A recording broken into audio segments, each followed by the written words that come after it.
primo pomeriggio a Quinto di Treviso un tredicenne in bici è stato investito da un'auto, stava rientrando da scuola sotto shock gli amici. Il ragazzo, gravissimo, è ricoverato in terapia intensiva a Treviso. Mattinata di caos sulla A4, un autotreno carico di mais si ribalta a Padova Ovest, tragedia sfiorata, enormi disagi alla viabilità. Oltre 1 milione di telespettatori ogni giorno, Media Nord-Est è il network di televisioni locali primo per ascolto medio in tutta Italia. A sancirlo i dati Auditel di agosto che confermano Antenna 3 prima TV in tutto il Nord-Est con 500.000 di spettatori.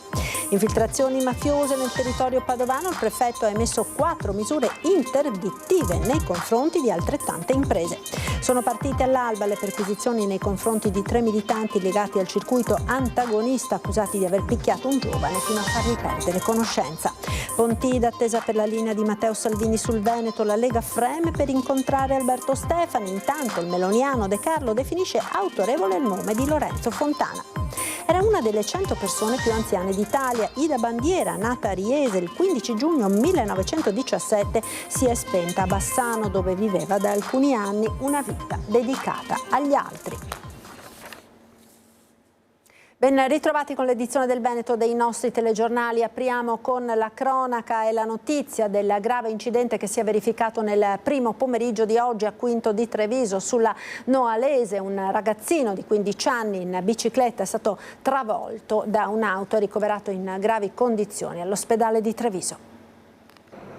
Stava percorrendo via Noalese a Quinto di Treviso all'altezza di via Graziati quando è stato colpito dall'auto che aveva dietro di sé. È ora ricoverato in gravi condizioni un ragazzino di 13 anni. In sella alla sua mountain bike verde lime tornava da scuola percorrendo la via lungo la banchina in direzione Zero Branco. L'incidente intorno alle 13:20 in prossimità delle strisce pedonali. Forse una distrazione, una piccola sbandata, il ragazzino è stato colpito dalla Renault guidata da un 47enne del posto. Ha provato a inchiodare i segni della frenata ancora sull'asfalto, ma era troppo tardi. L'impatto al centro della corsia. Il ragazzino è stato prima colpito e poi sbalzato a pochi metri cadendo e sbattendo la testa.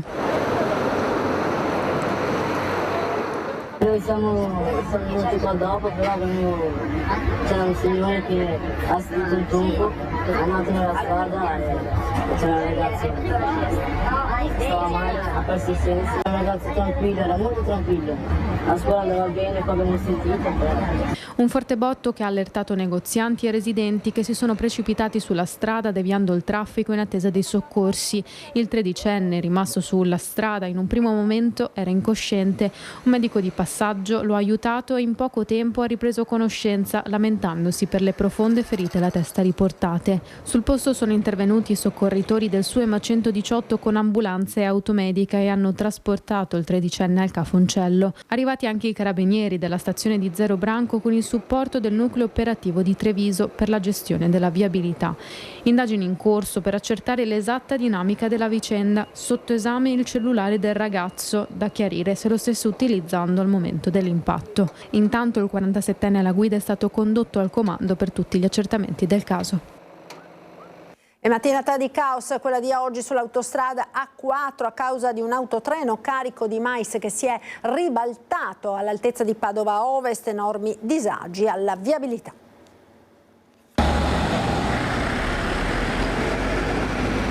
Traffico paralizzato questa mattina sull'autostrada A4 in direzione Milano a causa del ribaltamento di un autotreno carico di mais. L'incidente è avvenuto intorno alle 6:45 all'altezza Limenella Padova Ovest al chilometro 354. Il mezzo pesante, finito su un fianco, ha occupato tutte e 3 le corsie, riversando parte del carico sulla carreggiata. Fortunatamente l'autista è rimasto illeso. Le operazioni di rimozione del mezzo si sono concluse grazie all'intervento dei vigili del fuoco dalla centrale di Padova. La polizia stradale ha avviato gli accertamenti per ricostruire la dinamica dell'incidente. Oltre 1 milione di spettatori ogni giorno, Media Nord-Est è il network di televisioni locali primo per ascolto medio in tutta Italia. A sancirlo i dati Auditel di agosto che confermano Antenna 3 prima in tutto il Nord-Est con 500.000 di spettatori. Media Nord-Est è primo network di TV locali in Italia per ascolto medio certificato Auditel, un nuovo record per il nostro gruppo nel mese di agosto, con la conferma di Antenna 3 prima TV in tutto il Nord-Est, con quasi 500.000 telespettatori ogni giorno. È un successo straordinario per le nostre emittenti che nel Nord-Est registrano quotidianamente oltre 1.055.000 spettatori, primi assoluti tra le TV locali in Italia, seguiti dalla lombarda Mediapason, partecipata sempre da Media Nord-Est con il 25%, e poi il gruppo Telenorba sul terzo gradino del podio. Antenna 3 sempre leader in Veneto, sempre primi, al cuore delle notizie, al centro del dibattito politico. Le reti del network Media Nord-Est sono le vere piazze del confronto. Un successo quotidiano fatto di sacrificio, dedizione e un unico faro nel nostro modo di lavorare e informare: mettere al centro i cittadini, i nostri telespettatori, per garantire loro di avere voce grazie alle nostre TV libere e indipendenti. Ma non solo, e lo sanno bene anche i protagonisti del dibattito politico, sociale ed economico del Nord-Est. Se qualcosa succede, lo vedi su Media Nord-Est. Se vuoi che qualcosa succeda, devi essere su Media Nord-Est. Contrasto alle infiltrazioni mafiose nel nostro territorio. Il prefetto di Padova emette 4 misure interdittive nei confronti di 4 imprese del settore dei trasporti e delle costruzioni. Infiltrazioni mafiose nel mirino della prefettura di Padova. Il prefetto Giuseppe Forlenza ha emesso 4 misure interdittive a carico di altrettante imprese che operano nel settore dei trasporti e delle costruzioni, operanti nel territorio e con ramificazioni in tutto il nord Italia. Si tratta di 4 ditte, tutte riconducibili ad un unico prestanome. Le indagini condotte dal gruppo Interforze, che unisce carabinieri, polizia, finanza e la direzione investigativa antimafia, hanno messo in luce un forte legame tra i titolari effettivi delle imprese e la cosca 'ndranghetista del Grande Aracri, che già in passato nel settore delle costruzioni aveva tentato di espandere i suoi tentacoli al nord-est, soprattutto nel Padovano. Una famiglia criminale egemone nel territorio di Cutro, in Calabria, che ha cercato più volte di espandersi in Veneto, anche nel Veronese e in Emilia-Romagna. Le indagini, coordinate dalla prefettura, hanno ricostruito i legami degli imprenditori con il clan. Fornivano sedi di comodo e attraverso soggetti compiacenti e localizzati a Padova proseguivano qui le loro attività, utilizzando però mezzi e maestranze già sottoposti a interdittiva. I provvedimenti emessi dal prefetto mirano a proteggere il sistema degli appalti, tutelando gli imprenditori che operano onestamente. L'attenzione verso questo fenomeno è massima e ha l'obiettivo di preservare la pubblica amministrazione e l'economia legale dall'infiltrazione di gruppi criminali mafiosi, ha detto il prefetto Giuseppe Forlenza in una nota ufficiale, assicurando che i monitoraggi continuano e che potrebbero esserci presto nuove interdittive. Violenta aggressione allo Sherwood Festival di Padova il 13 luglio. Un giovane era finito in ospedale con gravi ferite, perquisizioni e daspo per 3 militanti dell'area antagonista. Sono scattate questa mattina le perquisizioni della Digos nell'abitazione di 3 giovani legati al circuito antagonista locale, ritenuti responsabili di una violenta aggressione avvenuta nella notte del 13 luglio scorso allo Sherwood Festival di Padova. Secondo quanto ricostruito dagli inquirenti, tutto sarebbe nato da una discussione con la vittima, un giovane, poi accompagnato all'esterno da 4 ragazzi con pettorine gialle, che di fatto agivano come addetti alla sicurezza. Una volta fuori, uno di loro lo avrebbe colpito con un pugno al volto, facendolo cadere a terra privo di sensi per poi scappare. Noi crediamo che ci debba fare un chiarimento profondo su questo tipo di appuntamenti, su chi li frequenta, perché sembra che questi aggressori fossero la security addirittura della festa, per cui se la security della festa è questa, è quella di mandare con lesioni gravi all'ospedale la gente, la dice lunga sul fatto che probabilmente si devono chiarire molte cose, soprattutto i rapporti che l'amministrazione comunale padovana ha e intercorre con gli organizzatori di questa festa. Il questore Marco Odorisio ha firmato le misure di prevenzione personali. Per uno dei 3 è scattato il daspo Willy di 3 anni dall'area dello Sherwood e un avviso orale. Per gli altri, un foglio di via obbligatorio Ondaspo Willy esteso a tutti i locali della provincia, con proposta di obbligo di firma per chi ha precedenti per reati violenti. È chiaro che si debba anche valutare una questione di sicurezza e valutare se durante lo svolgimento di queste manifestazioni ci sia le condizioni per poter nominare anche in quel periodo, per quelle aree, la zona rossa. In vista del corteo di domani e dello sciopero generale proclamato per lunedì a favore del popolo palestinese, l'amministrazione comunale veneziana intende rivolgere un messaggio di attenzione e responsabilità a tutti i partecipanti. La protesta in solidarietà con la popolazione palestinese in risposta all'operazione militare condotta dall'esercito israeliano nella striscia di Gaza prenderà avvio già da domani con un corteo urbano che partirà alle 16 dalla stazione di Mestre e attraverserà la città. Nella stessa giornata è previsto anche uno sciopero nazionale di 4 ore nel settore privato indetto dalla CGIL, che però non prevede manifestazioni o cortei a Venezia. Lunedì 22 settembre si terrà invece uno sciopero generale di 24 ore proclamato da alcuni sindacati di base, che coinvolgerà settori chiave come il trasporto pubblico locale, le ferrovie, la logistica, i porti, le scuole e le università. Il 22 settembre sarà sciopero generale di tutti i settori del pubblico e del privato per dire no al genocidio che si sta commettendo a Gaza, per far capire al governo che la strada del riarmo non è una strada che porti a una possibile pace, perché poi a pagarne le conseguenze saranno sempre i lavoratori. A Gaza lo vediamo, stanno pagando bambini innocenti. Quando sarà finito tutto, a pagarne le conseguenze qui da noi saremo noi lavoratori, perché la corsa al riarmo significa investire su armi. Noi chiediamo invece di abbassare le armi e di alzare i salari. In parallelo è annunciata una manifestazione al porto di Marghera con l'intento di bloccarne temporaneamente le attività. L'amministrazione, pur riconoscendo il pieno diritto allo sciopero e alla libera espressione del dissenso, invita tutti i manifestanti a mantenere comportamenti rispettosi della sicurezza pubblica e del regolare funzionamento dei servizi essenziali. Ciò che sta accadendo a Gaza è inaccettabile e intollerabile, serve un cessate il fuoco da parte di Israele, serve la liberazione degli ostaggi da parte di Hamas. Sono molte le manifestazioni in corso in Europa in questi giorni, ce n'è una anche nella nostra città. Speriamo però che la manifestazione, che è legittima, che è sacrosanta, come tutte le manifestazioni in democrazia, non sia l'occasione per creare disagi ai cittadini, per interrompere eventualmente il traffico del trasporto pubblico, per creare disagi alle attività economiche. La politica ora attesa per la linea di Matteo Salvini sul Veneto, al raduno sul pratone di Pontida di domenica prossima. Speriamo di lanciare ufficialmente la candidatura di Alberto Stefani, dice Mario Conte, più freddi gli alleati con il numero 1 dei meloniani, De Carlo, che definisce autorevole il nome di Lorenzo Fontana.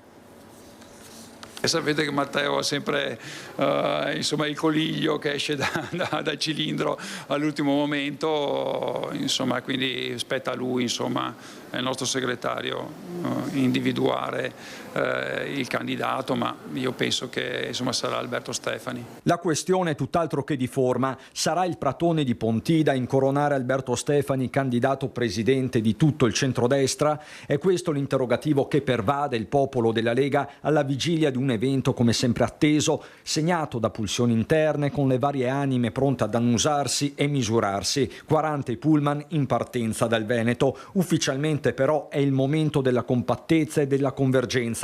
Lo è anche per Mario Conte, più volte indicato come possibile candidato governatore. Noi ci saremo numerosi per sostenere Matteo Salvini, per sostenere e ringraziare il presidente Zaia, ma soprattutto per lanciare, speriamo, ufficialmente la candidatura di Alberto Stefani. Non c'è altro tempo da perdere, dobbiamo lavorare per andare a raccontare ai veneti quanto di buono è stato fatto e quanto di buono vogliamo fare. Lei rimane sempre a disposizione se la chiameranno nella lista?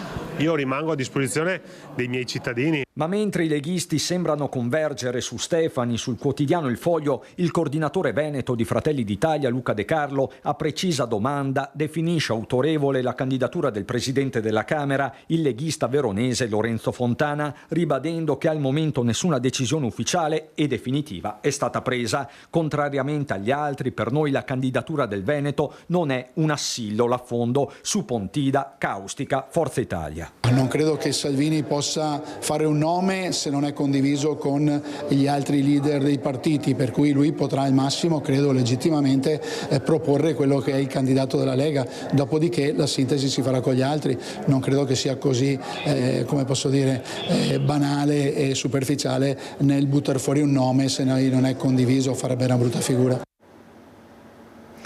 A Vicenza ora Parco della Pace svelato, 65 ettari di polmone verde tornano alla città, trasporto, attività in natura, sarà inaugurato il prossimo 27 settembre. Siamo all'interno del Parco della Pace, polmone verde della città di 65 ettari che coniuga, come vedete alle mie spalle, la natura, così come le attività ricreative, così come lo sport, che verrà restituito alla città a partire dalla prossima settimana. Ultimi preparativi e poi l'inaugurazione ufficiale il 27 settembre per il parco ex aeroporto Dal Molin, atteso da anni dai cittadini, nato come compensazione alla costruzione della seconda base americana a Vicenza. Dall'ingresso in bici o a piedi si arriva alla zona barbecue, 2 allestite nel parco, con l'attigua area sgambamento cani, unica area dove possono stare senza guinzaglio. Poi si arriva alla tensostruttura, idonea ad ospitare pallamano, calcetto, basket e pallavolo.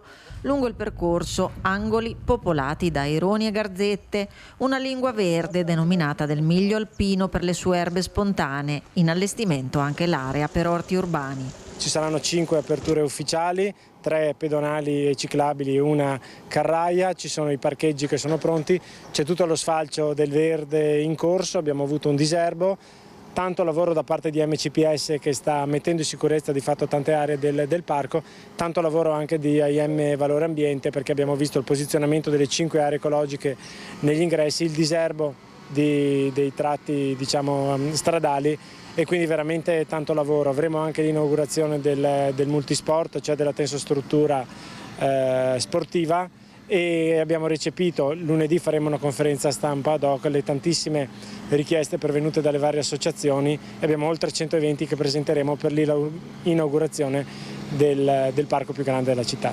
Ma non solo, qui troveranno spazio anche gli eventi come l'Hangar Palusa, fermo restando il limite numerico degli stalli. Per un parco così esteso fondamentale anche il monitoraggio e la sicurezza. Sono 25 le telecamere di videosorveglianza installate, collegate direttamente alla control room. La sanità ha ora un anno di lavori per realizzare la nuova terapia intensiva dell'azienda ospedale di Padova.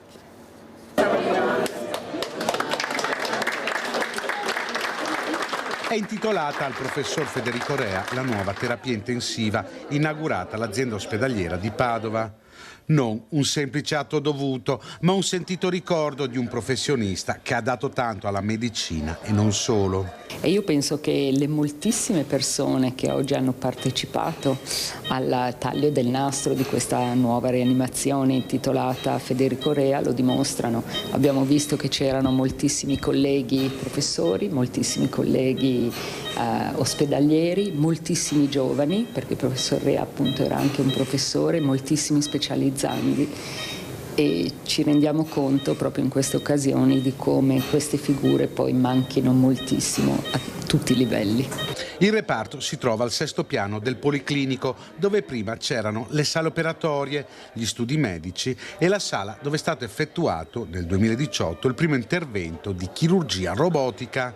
Vi sono 11 posti letto, 8 isolati e 3 in open space. Abbiamo dovuto isolare tutti i letti, la gran parte dei letti, perché il finanziamento è stato fatto per il Covid e comunque deve essere in grado di affrontare eventuali epidemie, pandemie, eccetera. E da questo punto di vista avete visto che ci sono le zone filtro in tutte le stanze, direi che è stato fatto un eccellente lavoro. Il costo complessivo dell'opera è stato di 4,9 milioni di euro. 1,3 milioni sono fondi regionali, il resto è parte del fondo stanziato per l'emergenza Covid-19. Che nasce sulla base appunto dei finanziamenti che il decreto legislativo 34 del 2020 ha messo a disposizione a livello nazionale, finanziamenti che sono stati recepiti per la competenza da parte della Regione Veneto attraverso un piano particolareggiato che ha portato a destinare a Padova 11 milioni appunto di euro per realizzare 3 interventi. Aveva da poco superato i 108 anni da bandiera, nata a Riese e deceduta a Bassano del Grappa. Era una delle 100 persone più anziane d'Italia, ovvero tra coloro che hanno superato i 108 anni di vita. Ida Bandiera, nata a Riese il 15 giugno 1917, si è spenta alla casa di riposo Sturm di Bassano, dove viveva da alcuni anni. Ultima di 7 fratelli, si era sposata col carabiniere Luigi Pigozzo, scomparso prematuramente nel 1966. Dal loro matrimonio sono nati 4 figli: Gabriella, Carla, Claudio e Patrizia. Appassionata di musica e di sport, raggiunta la pensione, Ida si era dedicata al volontariato al centro anziani di San Giuseppe di Cassola. Di lei tutti ricordano la gentilezza e la forza di spirito. Il funerale sarà celebrato lunedì alle 10:30 nella chiesa parrocchiale di San Giuseppe. Ed è tutto per questa edizione, grazie per essere stati con noi. Vi ricordo subito dopo la sigla, come sempre, l'appuntamento con il nostro meteo e le previsioni del tempo sul nord-est. Arrivederci.